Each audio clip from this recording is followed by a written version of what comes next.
Pendengar 94.3 MHz, Anda masih tetap setia bersama kami di program 1 Radio Republik Indonesia Manokwari.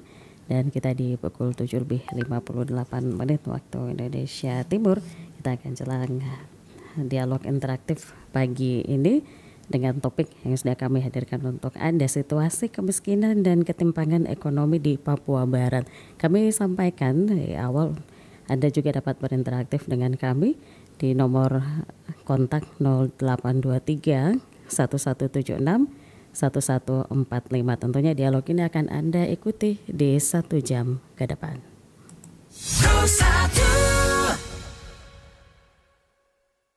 Oke, pendengar setiap program 1 dimanapun Anda, dialog interaktif pagi ini dengan topik yang sudah kami hadirkan untuk Anda, situasi kemiskinan dan ketimpangan ekonomi di Papua Barat. Dan tentunya pagi ini saya juga sudah bersama dengan narasumber yang sudah hadir di Studio Pro 1 dan tentunya akan memberikan edukasi untuk Anda. Jadi program dialog kami khusus juga untuk memberikan edukasi kepada pendengar untuk masyarakat di wilayah Papua Barat ya, tentang situasi kemiskinan dan ketimpangan ekonomi di Papua Barat. Saya sudah bersama dengan Ibu Ika Rusinta Widiasari, SST MPP, selaku statistisi ahli muda BPS Provinsi Papua Barat. Selamat pagi. Selamat pagi Ibu. Salam sehat ya. Salam sehat. Salam jumpa di udara. Ya, luar biasa hari ini kita ada di dialog interaktif dan tentunya akan memberikan banyak sekali edukasi untuk pendengar kita ya. Ini kalau lebih akrab mungkin saya sapanya Mbak saja ya, Mbak Ika. Iya, Mbak Ika. Situasi kemiskinan dan ketimpangan ekonomi di Papua Barat ini menjadi topik hangat yang kita bahas pagi ini. Dan kalau bicara mengenai situasi kemiskinan dan ketimpangan di Papua Barat, ini merupakan salah satu tantangan besar ya yang dihadapi di Indonesia. Nah, meski mungkin kita bisa katakan bahwa kalau kita bilang kemiskinan dan ketimpangan itu ada, ketimpangan ekonomi itu ada di wilayah Papua Barat, ya mungkin ini sedikit bertolak belakang karena kita bilang bahwa wilayah Papua Barat ini, wilayah Papua Barat itu merupakan wilayah yang kaya. Ya. Tetapi kenapa sampai bisa dikatakan situasi kemiskinan dan ketimpangan ekonomi itu ada di Papua Barat? Mungkin bisa digambarkan sedikit situasi terkini kemiskinan dan juga ketimpangan ekonomi di Papua Barat dari menurut data dari BPS. Oke, baik, terima kasih Ibu Yoke. Pertama-tama saya ucapkan terima kasih atas kesempatan yang diberikan kepada BPS untuk dapat hadir kembali di dialog interaktif ini ya, dengan tema saat ini adalah situasi kemiskinan dan ketimpangan ekonomi di Provinsi Papua Barat.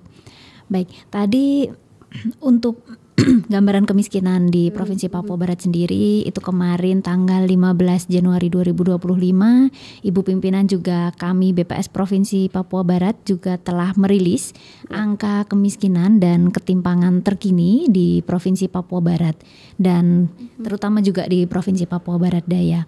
Nah, khususnya di Provinsi Papua Barat itu kondisi September 2024 itu kemiskinan itu persentase penduduk miskin di Provinsi Papua Barat itu masih cukup tinggi, yaitu 21,09%. Dan di sini kalau misalkan kita pilih lagi berdasarkan perkotaan atau pedesaan, itu ternyata disparitas kemiskinannya itu masih sangat tinggi gitu. Sangat tinggi. Iya, di daerah perkotaan itu sudah 1 digit, jadi 9,5% untuk daerah perkotaan. Sementara untuk kemiskinan di daerah pedesaan itu mencapai 26,34%. Jadi di sini data ini juga mencerminkan betapa kemiskinan itu masih terkonsentrasi di daerah pedesaan. Karena 26% itu berarti 1 dari 4 orang, sekitar 1 dari 4 orang itu masih hidup di bawah garis kemiskinan. Gitu. Ini faktor utama apa yang menjadi penyebab tingginya angka kemiskinan di Papua Barat? Oke, baik. Untuk mungkin sebelum kita membahas terkait dengan faktor apa, itu mungkin ada baiknya kita coba melihat dulu pengukuran kemiskinan yang dilakukan oleh BPS itu seperti apa gitu.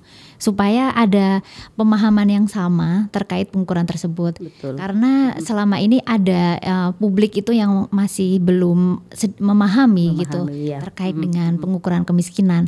Ada yang masih mengatakan bahwa kemiskinan itu kalau misalkan tidak punya rumah, tidak punya pekerjaan gitu. Tapi di sini coba kita sampaikan kembali apa definisi dari kemiskinan yang dilakukan oleh BPS gitu. Nah, perlu kami informasikan dan sampaikan bahwa BPS itu melakukan pengukuran kemiskinan itu sudah berdasarkan standar internasional. Jadi kita menggunakan pendekatan basic needs approach. Jadi basic needs ini adalah pendekatan kebutuhan dasar. Pendekatan kebutuhan dasar. Jadi mengukur kebutuhan dasar dari setiap rumah tangga. Betul. Jadi karena kebutuhan dasar berarti kan kita mengukur antara kebutuhan dasar makanan dengan kebutuhan dasar non makanan. Jadi itu nilai minimum untuk memenuhi kebutuhan dasar makanan dan non makanan itu namanya garis kemiskinan.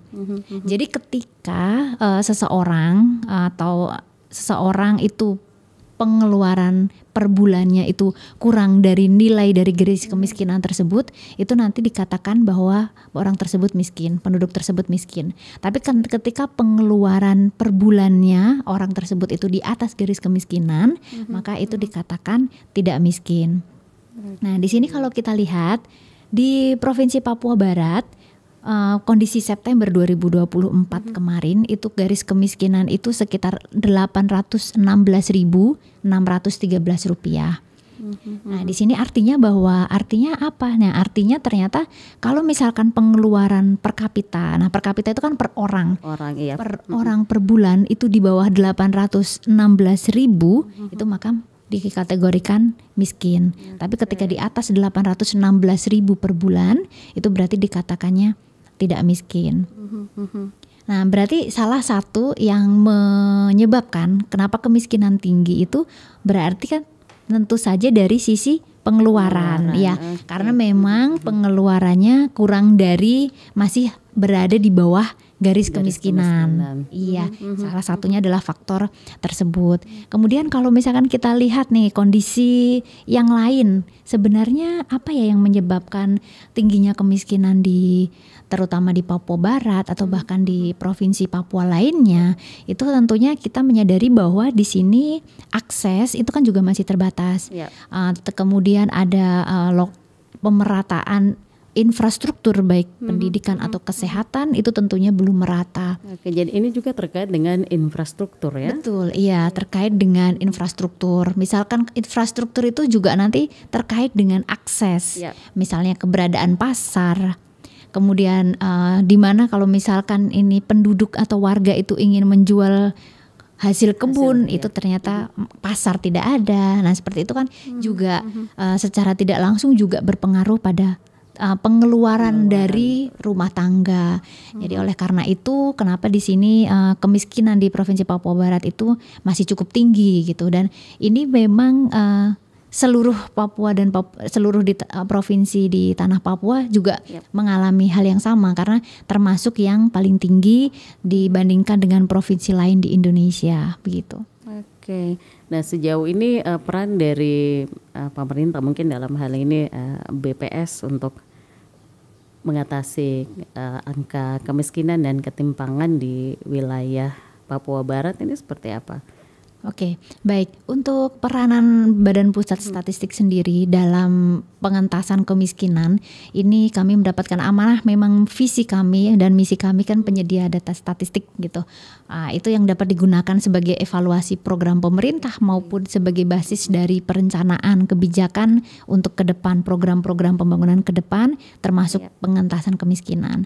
Nah, di sini BPS itu melakukan pengumpulan data. Jadi intinya adalah kita memotret bagaimana kondisi kemiskinan dan ketimpangan di seluruh Indonesia, bahkan di Provinsi Papua Barat.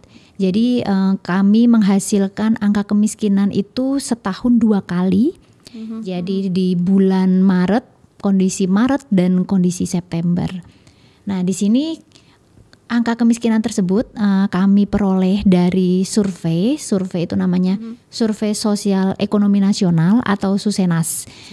Ya, yang dilaksanakannya itu setahun 2 kali. Tadi di bulan Maret dengan di bulan September. Nah, di sini bedanya kalau di bulan Maret surveinya itu sampelnya lebih besar. Jadi bisa menghasilkan angka estimasi hingga ke tingkat kabupaten. Jadi berapa tingkat kemiskinan atau jumlah penduduk miskin di Fakfak atau di Kabupaten Manokwari atau di Pegaf itu bisa dihasilkan dari Susenas Maret. Per bulan Maret ya? Per bulan Maret, karena sampelnya besar sehingga dapat menghasilkan estimasi sampai ke tingkat kabupaten. Namun demikian untuk September itu karena sampelnya itu tidak sebesar di bulan Maret, itu hanya menghasilkan angka di level provinsi.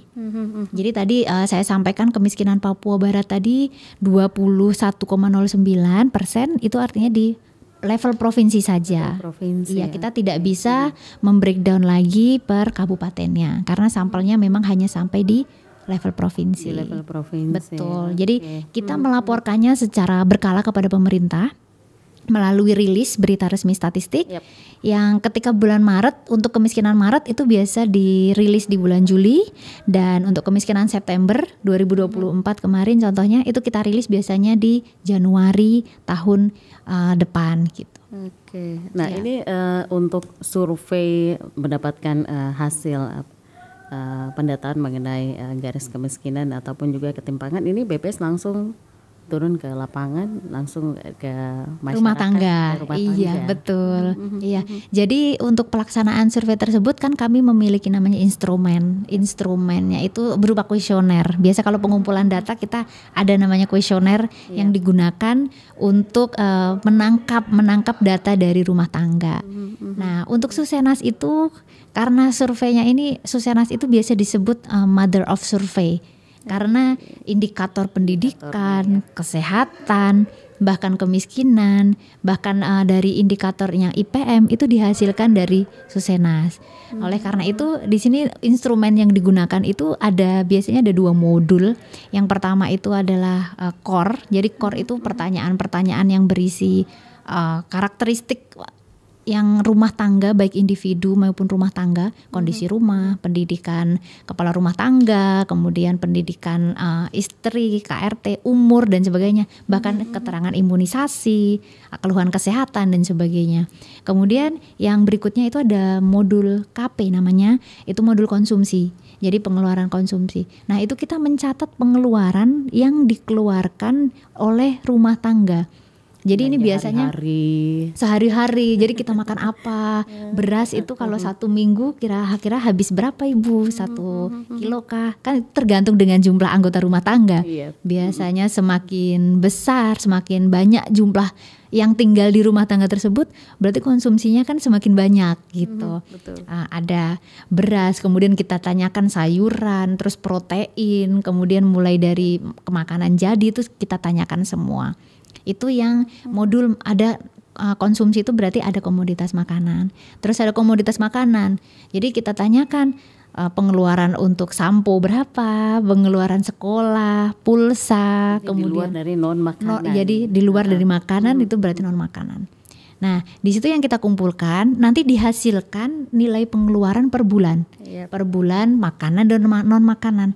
Nah, ketika non makanan dan makanan dijumlah dan nilainya itu di bawah garis kemiskinan atau GK, berarti itu masih dikategorikan penduduk miskin. Nah, ketika nilai angka 816.000, betul. Nah, ketika pengeluaran kita itu di atas garis kemiskinan, berarti itu dikategorikannya tidak miskin. Begitu. Jadi pengukurannya.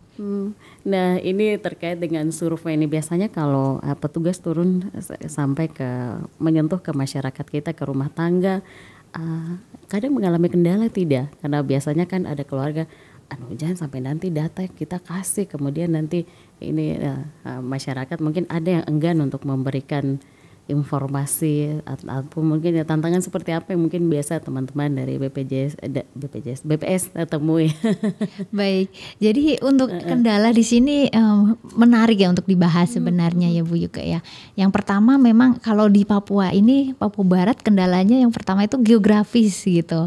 Jadi kita misalnya kan kita sampel itu menjangkau ke semua kabupaten, semua wilayah yang semua ada di Papua wilayah. Barat, gitu. Jadi penarikan sampelnya itu kan dilakukan by berbagai program sehingga itu sampel yang dipilih itu dapat mewakili populasi yang ada di Papua Barat. Nah, oleh karena itu sampai di Pegaf, bahkan sampai distrik yang jauh, sampai Testega, itu kan petugas harus ke sana gitu. Jadi kendala pertama tentunya adalah geografis gitu, karena ke sana itu kan tidak mudah, tidak ada pesawat, tidak ada jalan saja masih sulit dilalui gitu. Darat iya, harus pakai Hilux gitu. Harus off-road gitu. Jadi memang harus ke sana. Itu yang pertama kendala geografisnya. Jadi terus yang berikutnya itu kendalanya itu adalah mungkin di sini saya menyebutkannya kadang penerimaan dari masyarakat gitu. Karena memang surveinya ini isinya instrumen yang kita gunakan itu mungkin nanti Ibu Yuke kalau bisa melihat itu kuesionernya itu tebal sekali. Jadi durasi untuk wawancara satu rumah tangga itu rata-rata sekitar 3 jam. Apalagi kalau dengan sebanyak pertanyaan. Iya, jadi kadang itu Mbak masih lama ya? Saya udah mau masak. Kalau ibu-ibu biasa, Mbak masih lama. Betul. Saya mau ke belakang ini mau kerja, ada urusan lain. Nah, itu sebenarnya. Jadi memang kami merekrut petugas itu petugasnya harus ekstra sabar karena memang dari beban dari surveinya itu kan sudah berat gitu terkait dengan kuesioner gitu. Untuk kerahasiaan data sendiri, isu kerahasiaan data mungkin ada beberapa juga yang concern terhadap nanti data saya digunakan untuk disebarluaskan. Itu takut berikan data atau informasi. Iya betul. Jadi di sini sebelum mulai survei itu biasanya petugas kita tegaskan lagi untuk menyampaikan ke responden bahwa data ini itu konfidensial gitu, rahasia.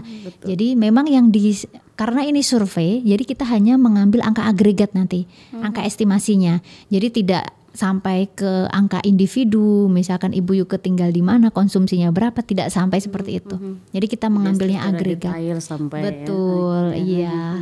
Jadi memang itu datanya memang rahasia gitu. Jadi hanya dan untuk hasilnya sih kita umumkan adalah angka agregat gitu. Jadi tidak spesifik menyebutkan individu.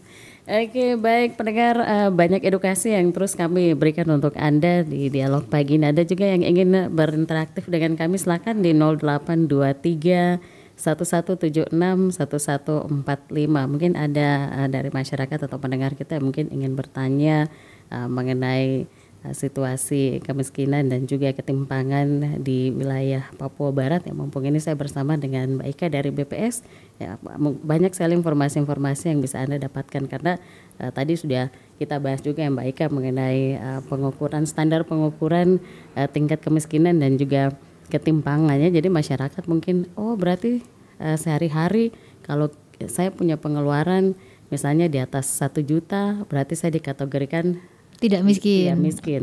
Tapi kalau saya punya pengeluaran mungkin hanya 500.000 dalam 1 bulan ataupun juga itu berarti dikategorikan miskin. Miskin ya. Oke, jadi kalau masyarakat ingin bertanya langsung dengan kami silakan di 0823 1176 1145.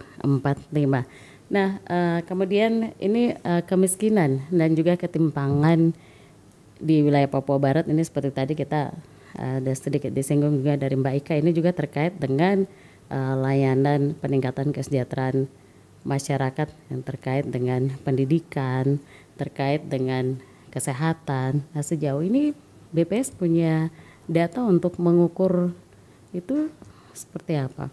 Ya, baik. Jadi BPS ini kan sebenarnya kaya akan data ya Bu Yuke ya. Tidak hanya data kemiskinan saja kan, begitu banyak data yang dihasilkan oleh BPS. Termasuk di dalamnya adalah indikator pendidikan dan kesehatan. Yang mudahnya itu kalau indikator pendidikan itu kan bisa dilihat dari IPM, dari komponen IPM.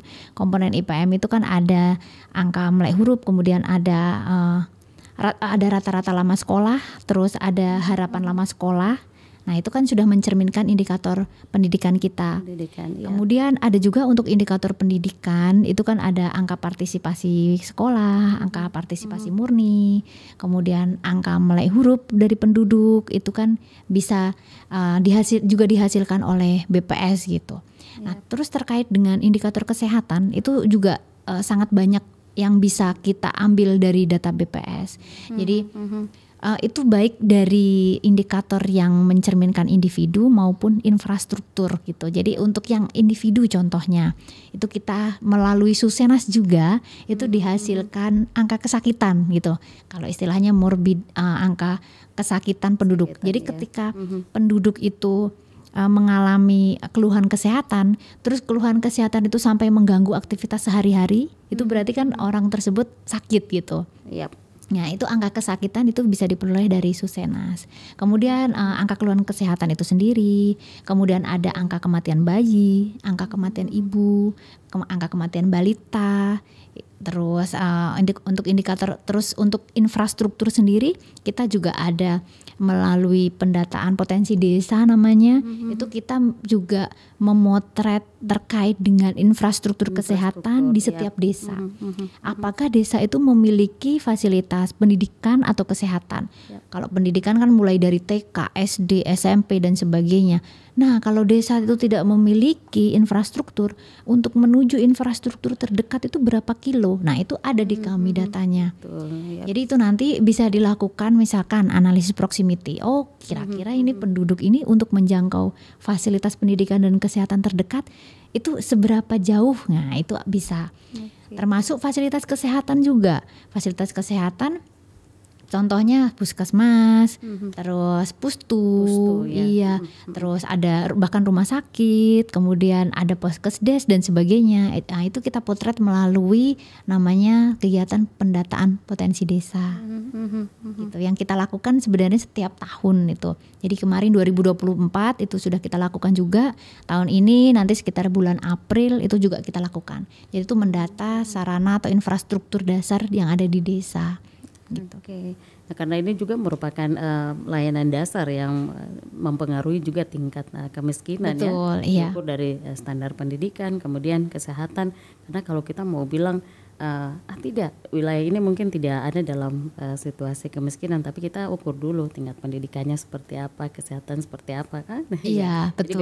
Jadi BPS memang betul-betul mempunyai data real dari layanan dasar seperti pendidikan, kesehatan ya. Jadi mungkin tidak hanya faktor pengeluaran dari setiap rumah tangga ya. Karena itu juga akan sangat mempengaruhi gitu. Derajat kesehatan atau derajat tingkat kesejahteraan dari rumah tangga itu kan juga dipengaruhi oleh ada tidaknya ketersediaan dari sarana pendidikan, kesehatan, bahkan untuk sarana transportasi, komunikasi dan sebagainya. Karena terkadang faktor pendidikan ini juga menjadi hal yang utama. Nah, mungkin ketika teman-teman dari BPS melakukan pendataan di satu keluarga misalnya, mungkin ada anaknya yang tidak sekolah atau putus sekolah. Nah ini juga kan bisa menjadi data kenapa sampai tidak sekolah. Apakah mungkin faktor sekolah jauh gitu. Akses untuk mencapai ke sana ataupun juga dengan kesehatan ya. Iya betul. Ini juga menjadi tantangan tersendiri dari teman-teman BPS ketika melakukan pendataan. Iya betul sekali Kak. Jadi ini Bu, memang kami kan juga memotret. Jadi ada untuk anak yang di bawah 5 tahun itu yang belum sekolah itu ada berapa persen, itu juga dihasilkan oleh BPS. Nah itu mungkin bisa dilihat kembali kenapa ya misalkan di daerah ini anak yang 5 tahun kok belum sekolah, belum prasekolah, belum TK. Mungkin kalau kita lihat kembali itu memang ternyata mungkin tidak ada PAUD, tidak ada TK di situ. Jadi itu bisa dicocokkan atau bisa supaya ketemu antara indikator individu dengan indikator infrastrukturnya gitu. Jadi itu data-data tersebut itu ada di BPS. Oke. Nah, ini jika ada program atau kebijakan-kebijakan yang telah berhasil dilakukan oleh BPS untuk mengurangi kemiskinan di Papua Barat, ini implementasinya seperti apa untuk masyarakat kita? Contohnya program apa ya Bu ya? Kalau BPS itu kan kami memotret ya Bu ya, kami memotret, kemudian kami menyampaikan gambaran tersebut kepada pemerintah dan pemerintah yang mengambil seharusnya yang mengambil kebijakan atau program. Seperti contohnya begini Bu, kemiskinan itu kan sangat dekat dengan inflasi. Inflasi betul. Ya, jadi karena ukuran kita itu garis kemiskinan. Sementara garis kemiskinan itu setiap periodenya itu ada faktor inflasi di situ. Jadi kalau namanya ukuran ya Bu ya, kalau namanya ukuran semakin kita besar berarti kan ukurannya semakin besar. Semakin besar, betul. Iya, kalau misalkan anak kecil makan misalkan hanya 10 suap. Semakin dia dewasa berarti kan ukurannya ditambah. Bertambah. Suapannya kan ditambah. Betul. Termasuk juga garis kemiskinan. Karena seiring waktu kan harga semakin naik. Betul. Oleh karena itu di situ ada garis kemiskinan itu juga mengikuti ada namanya faktor inflasi di dalamnya. Nah, ketika pengeluaran penduduk, tingkat pengeluaran penduduk itu perubahan atau kenaikannya itu tidak bisa mengimbangi kenaikan garis kemiskinan, itu otomatis mereka yang miskin itu kan semakin banyak.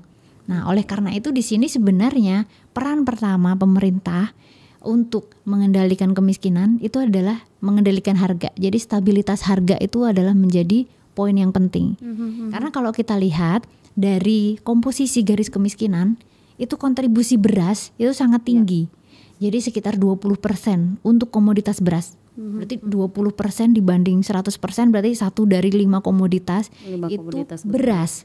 Utamanya adalah beras. Nah, ketika beras itu harganya misalnya ya Bu ya naik terus, otomatis kan nanti dengan komoditas lain yang naik berarti inflasi semakin tinggi. Ketika inflasi semakin tinggi, garis kemiskinan juga semakin naik. Semakin naik, betul. Ya, kalau pengeluaran penduduk di sini daya belinya itu tidak juga naik mengimbangi kenaikan garis kemiskinan, itu nanti akan banyak orang yang miskin. Itulah pentingnya stabilitas harga, pentingnya mengendalikan inflasi gitu. Ini tentunya juga merupakan peran dari pemerintah kita ya. Betul. Untuk juga sama-sama menjaga stabilitas karena memang seperti Mbak Eka katakan bahwa sekarang beras sudah berada di angka 20%. Nah, ini mungkin hal yang sangat dirasakan oleh masyarakat di Papua Barat tentunya karena konsumsi sehari-hari pasti kita makannya nasi. Nah, kalau harga beras semakin tinggi, nah itu. Nah, sedangkan perputaran ekonomi di wilayah Papua Barat sendiri kalau hanya statis tidak bergerak, nah ini juga yang menjadi faktor yang bisa mempengaruhi kemiskinan ekstrim malah ya. Betul. Bahkan beras ini kan kalau bisa dikatakan Papua Barat belum swasembada begitu kan Bu ya. Jadi kita masih banyak menggantungkan dari luar gitu, dari Jawa, dari Makassar, dari ini. Nah, itulah pentingnya menjaga distribusi beras. Soalnya kalau distribusi, bahkan telur saja sederhananya. Di sini kan telur juga masuk ke sumbangan komoditas yang mempengaruhi kemiskinan. Jadi kalau telur itu 3,5% sumbangannya. Nah, telur saja misalnya kalau telur lokal habis biasa dari Surabaya. Itu kalau Surabaya distribusinya agak lambat, kok yang telur satu rak biasanya harga 45.000 bisa 60.000 sampai 60.000 betul. Iya, nah itu Bu. Jadi selain faktor stabilitas harga itu kan kita juga harus menjaga distribusinya, kemudian pasokannya gitu. Itu yang sebenarnya itu pintu masuk untuk bagaimana mengatasi kemiskinan. Iya. Oke, nah kemudian sejauh ini kalau kita kaitkan ini dengan masyarakat yang ada di wilayah Papua Barat. Nah, ini bagaimana masyarakat adat yang ada di wilayah Papua Barat ini terlibat dalam pembangunan di wilayahnya, di wilayah kita ini. Iya, baik. Jadi di sini salah satu program pemerintah yang untuk pengentasan kemiskinan itu kan ada namanya program padat karya yang dari dana desa. Nah, program padat karya tersebut itu kan diupayakan bahwa program tersebut itu membuat sesuatu di desa dengan mempekerjakan orang desa. Nah, di situ kan kalau saya melihat di sini kekeluargaan dalam satu desa di Papua Barat ini masih sangat tinggi gitu kan. Kuat sekali untuk ikatan sosialnya itu kan sangat tinggi, terutama di level desa. Nah, itu saya pikir dari situ itu bisa juga digunakan untuk bagaimana cara mengatasi kemiskinan gitu. Ketika yang satu keluarga misalnya kekurangan, otomatis keluarga yang lain itu akan sangat siap membantu. Iya. Jadi memang kalau misalnya jauh sekali yang di daerah sangat remote, tentu saja ketika distribusi atau pasokan bantuan sosial misalnya agak terlambat, itu dengan adanya ikatan sosial yang tinggi di antara penduduk terutama di dalam satu desa Dalam satu misalnya, kampung, itu ya. kan bisa saling membackup gitu. Itu namanya kan sosial capitalnya gitu Bu namanya. Jadi modal sosialnya itu tinggi di level di satu desa, itu yang bisa menjadikan modal untuk pengentasan kemiskinan di wilayah di Papua Barat gitu. Oke. Nah, kemudian dampak dari karena biasanya kalau kita di wilayah Papua, kita nih punya hutan, punya alam dan punya sumber daya alam yang sangat banyak. Nah, tapi mungkin dalam beberapa pekan, dalam beberapa tahun dengan adanya sudah berubah menjadi provinsi, banyak sekali pembangunan di segala bidang yang bergerak. Nah, kemudian ini juga mungkin menjadi salah satu dampak sehingga eksploitasi sumber daya alam itu juga bisa mempengaruhi tingkat kemiskinan dan kesejahteraan masyarakat lokal yang ada di wilayah Papua. Nah, kira-kira langkah konkret apa yang bisa dilakukan untuk menekan ini? Oke, baik. Ini dengan adanya pemekaran ini kan tentunya menjadi tantangan, menjadi tantangan tersendiri, terutama Papua Barat yang sudah melepaskan diri, melepas anaknya Bu, anaknya yang Papua Barat Daya Sudah gitu. menjadi 2 provinsi sekarang. Iya, betul. Terus kalau misalkan berdasarkan data itu kalau kita lihat kan, kalau di Papua Barat itu perekonomian itu kan sangat tergantung oleh sektor pertambangan ya Bu ya, sektor pertambangan dan penggalian yang LNG tangguh. Jadi kontribusinya itu kan terhadap perekonomian Papua Barat itu sangat tinggi, sangat dominan di situ gitu. Sementara sektor tersebut itu adalah sektor yang padat modal. Kalau padat modal itu kan penyerapan tenaga kerja tidak banyak gitu. Sementara kalau kita lihat penyerapan tenaga kerja di Papua Barat ini masih dominan itu di sektor pertanian. Betul. Nah, di sini challenge-nya bagaimana agar sektor pertanian ini produktivitasnya naik. Jadi biasanya kalau pertanian ini kan produktivitasnya rendah ya Bu juga ya. Nah, oleh karena itu ke depan itu bagaimana agar sektor pertanian ini, karena sebagian besar orang itu bekerja di sektor pertanian di Papua Barat, otomatis kan kita fokusnya bagaimana kita meningkatkan skill dari masyarakat, petani lokal kita juga ya. Betul, petani lokal.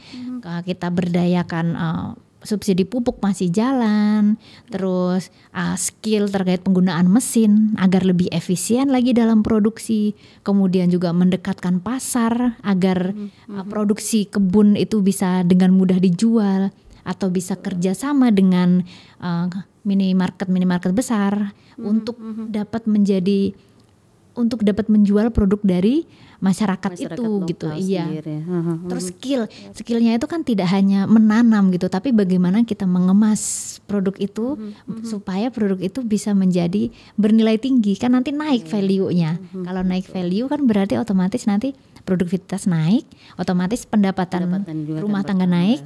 Ya, kalau pendapatan naik, otomatis biasanya pengeluaran juga naik. Nah, dari sini yang bisa digunakan atau untuk mendorong dari penurunan kemiskinan tersebut gitu. Jadi kita coba lihat nih datanya nih, sebenarnya potensi ekonomi di Papua Barat itu apa. Terus kita lihat lagi, oh masyarakat ini mengelompoknya di mana. Nah, itu yang perlu kita cek berdasarkan data, harusnya seperti ini, seperti ini. Potensi-potensi lokal ya. Betul, potensi lokal. Jadi kan ini akhirnya kita tidak lagi banyak mengekspor dari luar ya, misalnya kayak tadi beras, telur.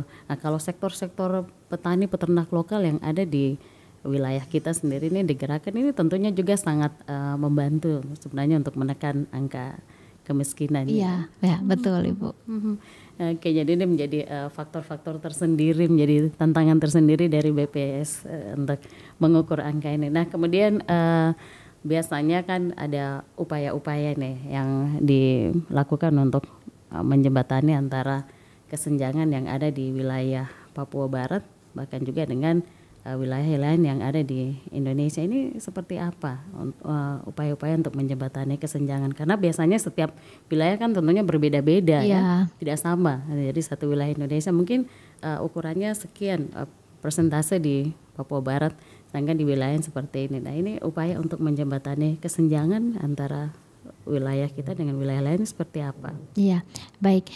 Bicara tentang kesenjangan, ini sebenarnya kan konteksnya luas ya Bu ya. Ada kalau BPS juga ada kesenjangan atau ketimpangan pengeluaran sebenarnya yang diukur dari Gini rasio biasanya. Nah, Gini rasio ini kalau kita lihat ini kan kalau ketimpangan pengeluaran ini maknanya adalah pengeluaran antar kelompok yang paling kaya dengan yang paling miskin, yang paling bawah, itu gapnya seperti apa. Dan ternyata di Papua Barat ini termasuk yang paling tinggi di Indonesia gitu, 0,385 gitu Bu. Dia nomor 7 paling tinggi selindo gitu dibandingkan provinsi lain. Kalau di Papua itu bahkan 0,4 dia, 0,405. Papua Barat 0,385. Di sini artinya dari sisi pengeluaran penduduk pun tinggi gitu untuk ketimpangannya. Jadi yang kaya, yang miskin sangat miskin, terutama yang ada di daerah remote itu kan sangat kondisinya sangat memprihatinkan gitu. Kemudian bicara kesenjangan berikutnya itu kan ada namanya kesenjangan dari sisi wilayah ya Bu ya, dari sisi wilayah bagaimana untuk menjangkau secara geografis untuk mendekatkan akses itu kan masih menjadi tantangan di Provinsi Papua Barat gitu. Terutama yang misalkan pegunungan Arfak, bagaimana kita membuka aksesnya gitu. Jadi pemerintah sendiri pusat maupun daerah itu prioritas pertama ketika Papua dan Papua Barat itu kan membuka akses itu Bu, terkait dengan geografisnya, bagaimana agar akses ini dapat jauh lebih mudah gitu biasanya kalau naik, karena akses ini sangat berpengaruh terhadap kos transportasi. Betul. Jadi ketika aksesnya itu mudah berarti kosnya kan rendah. Akan turun. Betul. Dan efeknya kalau misalkan distribusi misalkan hasil kebun ke pasar otomatis semakin mudah, semakin murah. Betul. Dan misalnya kalau distribusi bahan hasil kebun misalnya. Kalau aksesnya mudah berarti kan segar diperoleh dari kebun langsung ke konsumen, tidak melalui perjalanan panjang yang nanti sampai mengganggu hasil kebunnya gitu. Itu yang pertama, akses. Kemudian dari sisi infrastruktur itu kita juga bicara terkait dengan sumber daya manusia, kesenjangan sumber daya manusia. Di sini kita lihat untuk penduduk yang lulusan SD itu kan masih sangat banyak Bu. Jadi yang pendidikan kan dominasi masih lulusan SD ke bawah gitu. Otomatis di sini sangat berbeda dengan provinsi yang lain, terutama di daerah barat Indonesia. Nah, inilah yang menjadi prioritas juga bagi pemerintah, bagaimana agar pendidikan ini juga dapat menyasar bagi mereka yang ada di wilayah timur. Ke wilayah-wilayah terpencil. Betul. Jadi misalnya untuk SDM sendiri itu kan banyak beasiswa dari pemerintah itu yang bagaimana untuk meningkatkan SDM, kualitas SDM di wilayah timur gitu. Yang contohnya kan ada beasiswa pemerintah dari Kemenkeu yang LPDP, itu kan ada program namanya program afirmasi. Ya, afirmasi di mana putra-putri Papua itu juga mendapatkan prioritas untuk mendapatkan pendidikan tinggi, tidak hanya dalam negeri tapi juga di luar negeri. Kemudian juga terbuka untuk mereka rekan-rekan yang disabilitas, termasuk yang prasejahtera, termasuk juga yang untuk mereka yang bekerja di wilayah afirmasi itu mendapatkan prioritas dari pemerintah untuk dapat melanjutkan pendidikan tinggi gitu. Harapannya mereka ketika kembali itu dapat membangun provinsi ini gitu. Jadi kesenjangan salah satu cara untuk mengurangi kesenjangan dari sisi SDM. Ya. Karena biasanya kita bilang daerah kita, wilayah kita ini wilayah yang kaya dengan sumber daya alam, tetapi kalau SDM-nya kurang, nah bagaimana mengelola sumber daya alamnya ya? Iya, betul. Ini yang mungkin terkadang menjadi perbandingan antara wilayah kita dengan wilayah-wilayah lain di Indonesia. Betul, ya. Iya Ibu.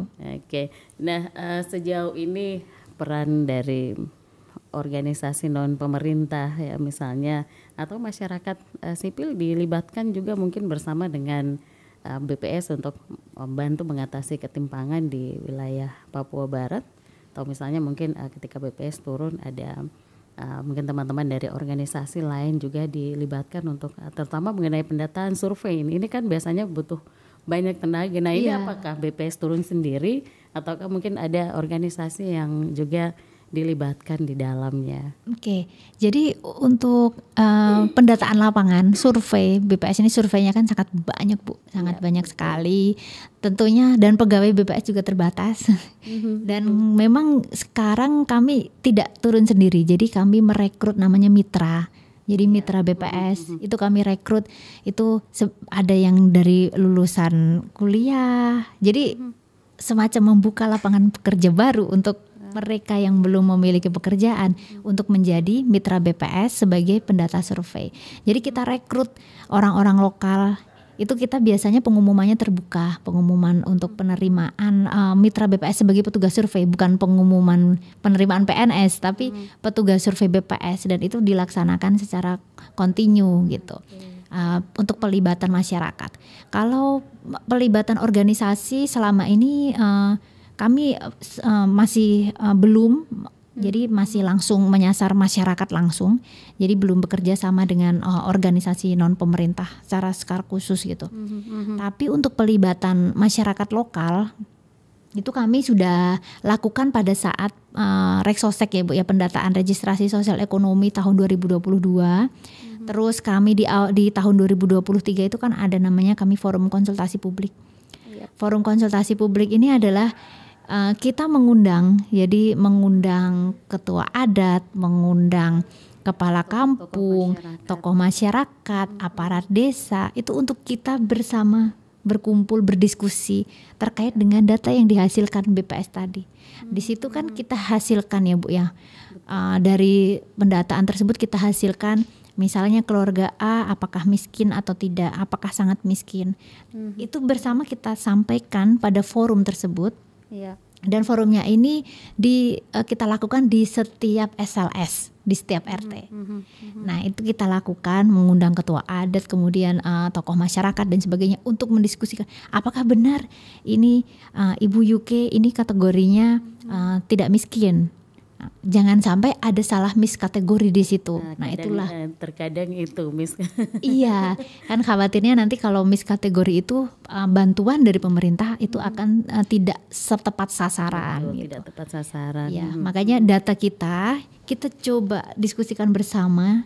Kita sampaikan ke tokoh-tokoh masyarakat apakah seperti ini, karena mereka yang paling mengenali wilayahnya dan warganya gitu. Jangan sampai miskategori tersebut nanti bisa berdampak terjadi pada problem di masyarakat. Efektivitas program kan juga ada dampaknya. Biasanya gitu. kan nanti akhirnya masyarakat berpikir kalau tetangga saya itu mungkin suaminya kerja punya penghasilan, tapi kenapa bisa dikategorikan miskin, sedangkan kami yang mungkin tidak punya pekerjaan dan lain-lain ini dikategorikan masyarakat tidak miskin. Nah, ini kan hal-hal ini ya akhirnya mungkin bantuan sosialnya datang menyentuh ke tetangga, sedangkan masyarakat yang ini tidak. Nah ini yang tadi saya bilang terjadi miss di situ, makanya datanya memang benar-benar harus betul-betul real masyarakat miskin dan juga masyarakat yang dikategorikan tidak miskin ya, karena ini juga kadang menjadi problem yang real di masyarakat kita. Iya, betul Ibu. Jadi memang kalau kita lihat dari data itu kan masih ada yang kelompok atas itu yang masih menerima bantuan sosial gitu. Bahkan di kelompok bawah itu yang masih belum tersentuh bantuan sosial pemerintah itu juga masih ada gitu. Jadi memang di sini tantangan utamanya itu adalah bagaimana agar bantuan sosial atau program-program sosial tersebut itu tepat sasaran.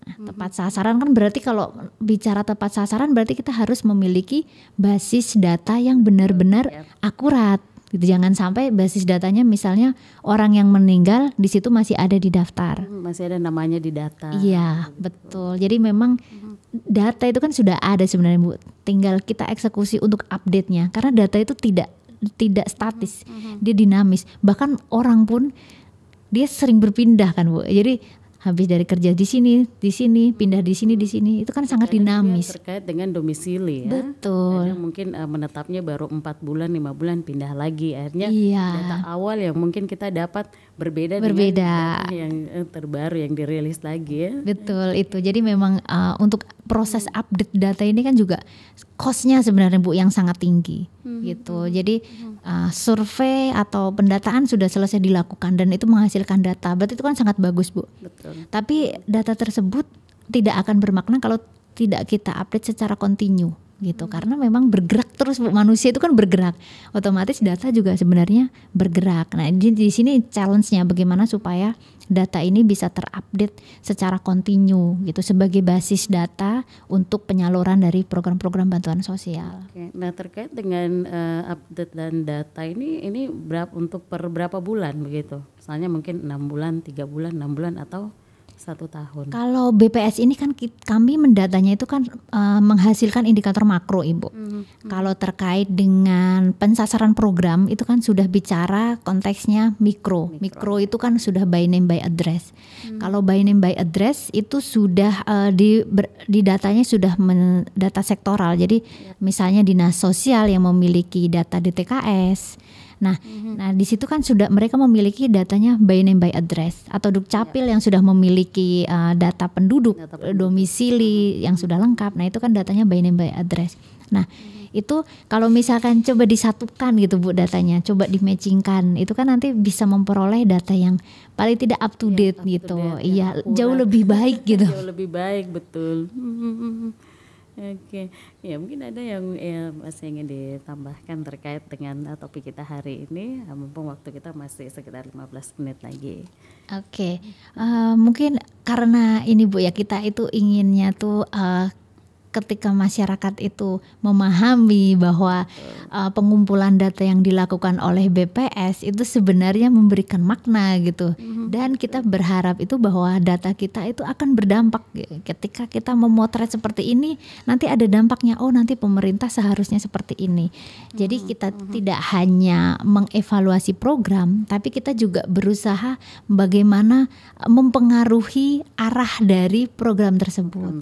Misalnya, oh ternyata kalau seperti ini kurang pas, dan data BPS menunjukkan hasil seperti ini, coba kita adjust lagi. Nah, seperti itu. Oleh karena itu, Bu, kami ini BPS itu sebagai garda terdepan itu sebenarnya masyarakat. Betul. Jadi kalau misalkan masyarakat itu welcome, mau menerima kami, apapun kondisinya, meskipun 3 jam petugas datang, itu mungkin kita memerlukan kesadaran masyarakat gitu untuk terimalah petugas kami dengan bahagia dan jawablah pertanyaan kami dengan bahagia juga gitu. Otomatis kan nanti data yang dihasilkan itu juga akan akurat. Gitu. Dari masyarakat jangan takut, jangan kemudian lihat petugas BPS, aduh ini pasti datang mau tanya-tanya segala. Biasanya kan masyarakat pikirnya begitu. Nah, tapi kan nanti faktor dari masyarakat berikan data itu kan ada yang kayak tadi bantuan sosial nanti bisa dapat. Nah ini kan juga merupakan data yang sebenarnya diukur dari BPS juga kan. Iya. Jadi memang kalau misalnya Bu, kami kan dari contohnya kan dari pendataan PODES sederhananya saja. Dari pendataan PODES itu pengalaman saya 2018 kan saya mendata salah satu kampung di Maibrat. Itu posisi tidak ada listrik. Nah, saya kembali lagi tahun 2020 kalau tidak salah, 2019 ke Maibrat itu sudah ada listrik. Nah, dari situ kan sebenarnya kita tuh menyampaikan data ke pemerintah. Faktanya seperti ini. Oh, banyak dari sekian desa ternyata ada sekian desa yang masih belum teraliri listrik. Yang masyarakat masih menggunakan generator.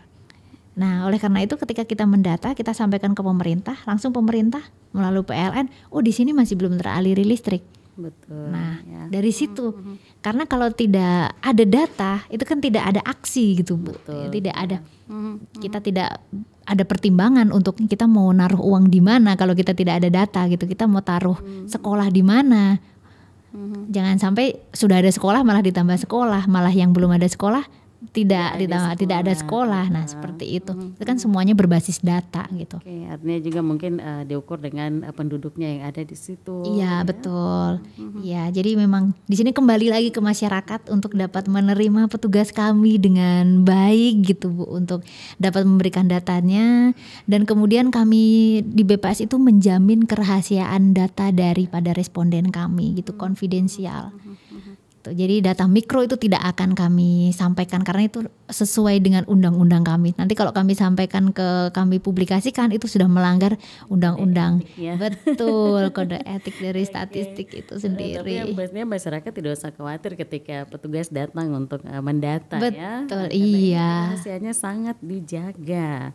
Jadi masyarakat tidak perlu sungkan-sungkan juga untuk memberikan informasi kepada BPS terkait dengan data, karena ini juga untuk sangat membantu kita mengukur indeks kemiskinan dan juga ketimpangan di wilayah Papua Barat.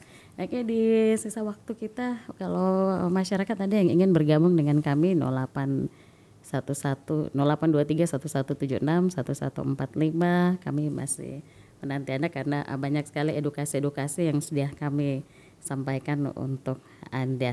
Dan dari Mbak Ika sendiri mungkin ada yang perlu diberikan kepada masyarakat kita edukasi sebelum mungkin nanti kita closing di 5 menit ke depan. Kami berharap bahwa data ini kan semakin dekat dengan masyarakat sebenarnya, tidak hanya datanya, tapi juga bagaimana supaya masyarakat itu memahami pentingnya data gitu Bu. Jadi otomatis kalau mereka memahami pentingnya data, otomatis kesadaran masyarakat untuk menerima kami itu kan jadi semakin besar gitu. Oleh karena itu kami mengucapkan terima kasih gitu kepada RRI Manokwari sudah memberikan kami porsi di mana kami bisa mencoba menyampaikan sebenarnya pentingnya data itu seperti apa, kemudian gambaran terkini terkait kondisi di sini itu seperti apa.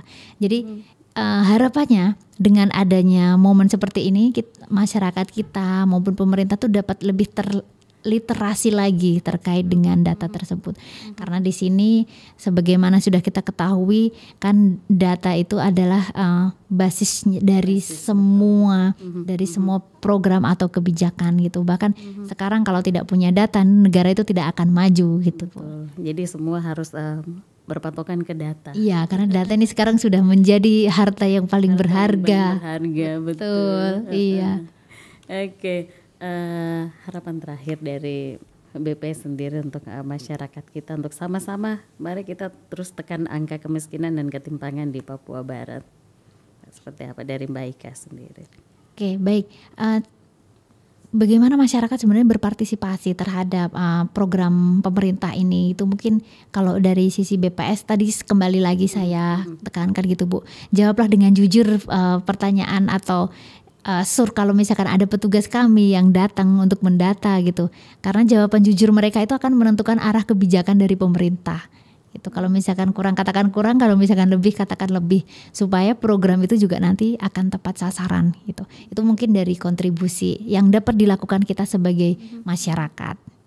Oke, terkait dengan pendataan mungkin sebelum nanti saya closing, dalam tahun ini dalam waktu dekat BPS akan turun untuk melakukan pendataan atau masih belum untuk tahun ini? Oke, jadi untuk tahun ini mungkin ini kan untuk masyarakat juga tahu informasinya. Siap, betul.